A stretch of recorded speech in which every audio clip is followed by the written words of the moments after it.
And it's Ken Kraetzer for Cam Betts. Me with the Army offensive coordinator, Cody Worley. Cody, good to see you.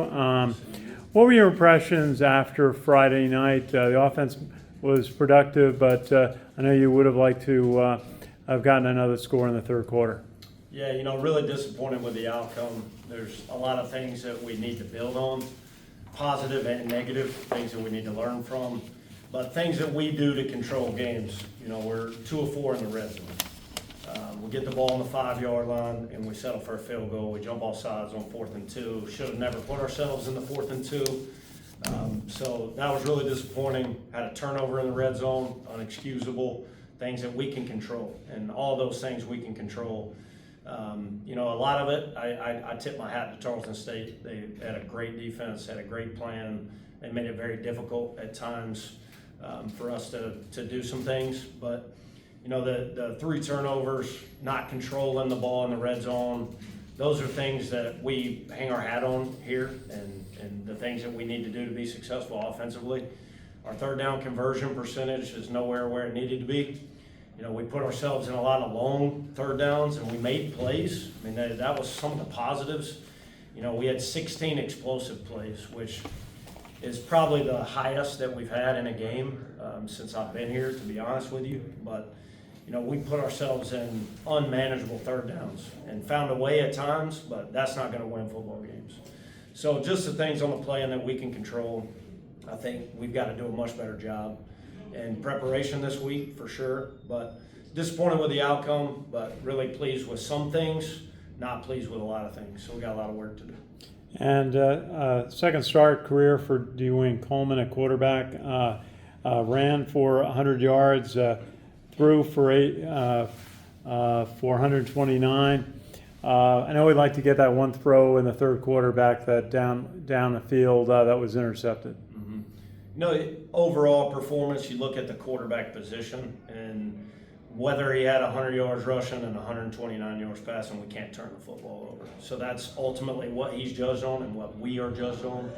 He did some good things. I thought his ability to make plays on run schemes and break tackles and extend plays, I thought he did a really good job of that for the most part, getting him out in space and doing some of that stuff. And, he made a lot of plays in the pass game too. And some of those throws were him, and we were capable of making plays in the pass game when we needed to at times, but unexcusable error in the red zone, and I've got to do a better job in preparation with him.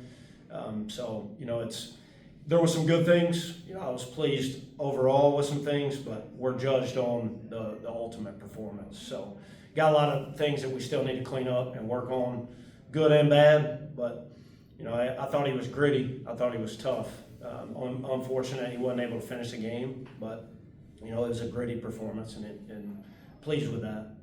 And Cale Helms went in for a couple of plays right at the end of the first half, but then the overtime. Tell us a little bit about how he went in. He always seems to be well prepared. He is. Cale, the 2 positions that he had to come into a game. He has to go into the game we're in the deep red zone on the 5-yard line. He has a run to get us down to the 1 and then scores a touchdown. Those are his first 2 plays of the season. So very high pressure situation for him. He handled it really well. And then his second time coming into the game, we're in a 1-minute drive to try to get in field goal range to kick a game winner. And he gave us an opportunity to do that. So 2 of the highest pressure packed points of a game, he was able to function and make plays. We want some plays back in the overtime for sure, just looking through the film and evaluating those things. But I was really pleased with just his moxie and how he handled the situation with maturity in that situation. I knew going into the game that his process and progress over the last really few months has been one of the largest from spring ball to now, just improvement mentally and maturity-wise. So he's a guy that I knew going in that I trusted to go into a game and be able to help us win, and he gave us an opportunity to win the game. So I'm really pleased with some of the things that he was able to do in the game, and really pleased with where he's kind of gotten to overall. Hey, the Kansas State coach Chris Kleeman was a defensive coordinator at North Dakota State, where he had outstanding success as a head coach. He talked a little bit about the challenge about playing an option type offense. What do you look at when you look at a defense? Obviously, they haven't seen an offense like yours in the Big 12. Yeah, so he certainly has experience. He's been doing this a long time, and even in North Dakota State, they didn't play an option team except for Cal Poly at times. In their conference, they didn't play any, but they always had to have a plan for the playoffs. Because Georgia Southern, Citadel, there were teams running the option at the time, Wofford, and they ran into Georgia Southern and Wofford several times in the playoffs. So he's got experience. He was the head coach when they played Navy in the 2019 Liberty Bowl as well. So he has a really good plan. It fits who they are, and they'll be very well coached and very well prepared. A lot of continuity on that staff. Defensive coordinator's been with him for a long time. So, they'll have we know what we're going to get out of these guys. It's just a matter of being able to execute. Thank you. Thank you. Go ahead on Zoom. Cody, Ken from the record. What do you think about, what specific challenges does K-State's defense present to you? Well, it's a roster that is, they look the part in terms of being a Big 12 team, with their size and overall athleticism, especially their front seven. The defensive line is really tough and stout. Guys have played a lot of football. Two linebackers very cerebral and big and make a lot of plays. They don't stay blocked. That's something that just stands out on the film. The two inside backers do not stay blocked. And in particular, they're pointing things out. They obviously do a really good job in film study. Even in the North Dakota and the Iowa State game, several times they're pointing out schemes before it took place. So very well coached, physical, big up front. Number 8 is 6'6", 275. Number 44, the defensive end, really active pass rusher, really long, really talented, gifted. They had a Polynesian kid in the interior who looks the part, very big kid, plays, a lot of snaps for them too. And then on the back end, they play a lot of man coverage, they play a lot of single high. They're very multiple in their schemes with what they have to defend. But overall, you can tell it's a really physical unit. They're very good against the run and traditionally have always been very good against the run there. They pride themselves on that. And then on the back end too, I know North Dakota was able to get behind them on some things in the pass game that they'll look at and try to get cleaned up. But overall, a really talented unit, guys that have played a lot of football, very skilled, very big. So they present a lot of problems for sure. And what did you think about your offensive line coordination with your run game? How they work together? Were we seeing first game, or are there bigger issues? Well, certainly it's like a first game. You think you may know what you have. You see what you have to evaluate fall camp and see what that looks like. And I thought our preparation and everything was solid up to the point. And then in the game at times, we're making day one errors, and it's unexcusable, and I take full responsibility. So if we ask them to do something, we need to make it simple, that they can execute it at a high level. We can't have missed assignments. We can't get off schedule. On first down, it was by far the worst first, second down game that we've had since I've been here. So those are the things that we really need to harp on. But, I think there's a lot that we can build on. A lot of new faces that got to get some of their first snaps and at times played well. At other times it looked like their first game. So, we got a lot of work to do. Still a work in progress. And, practice today was the first step. Really practice on Sunday following the game. But thought practice was really, really good today. Very, very spirited. The energy is there. I think they got a sour taste in their mouth and wanted to get out there and get practice. So I was pleased with today, but got a lot of work to do. Thanks, Cody. Thank you, Kevin. Hey, Coach Worley, Joe Icano with Go Black Knights. You mentioned a little bit about Kansas State's linebackers and how fast they are and how they fly the ball.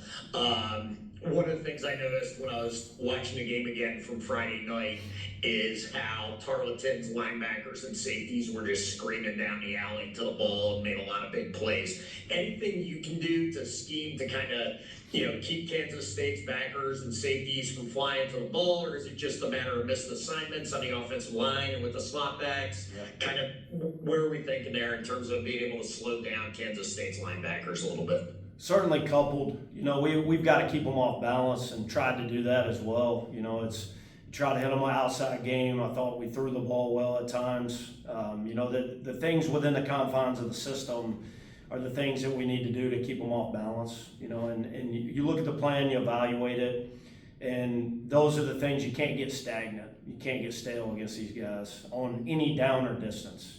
So they're very well coached. Their scheme is very sound. And, when we get on blocks, we got to sustain blocks. And when we get the ball on the perimeter, we got to make it difficult on them. So there are things that we must do better, and execute within the confines of the system. And we need to do better, for sure. But we're certainly going to have to keep these guys off balance, because if we stay stagnant, it's going to be a long night. And on the interception in the red zone that Delane threw, was trying to hit Parker Pulaski, and he was double covered. I know Friday night Coach Munkin said he never saw the corner coming over. Did you see? Because I didn't see it, but was his second read open on that, or is that like his Parker's the only read on that, or what's the situation there? No, not at all. It's it's hindsight, right? It's a first down call. And the first down success rate at the time, very poor. So, naturally you're trying to keep them off balance. So that's an opportunity where nobody thinks that we're going to take a shot there. And so it's a progression read. And unfortunately, we utilize a motion on that play to indicate man or zone. And so we did not get man coverage, we got zone coverage.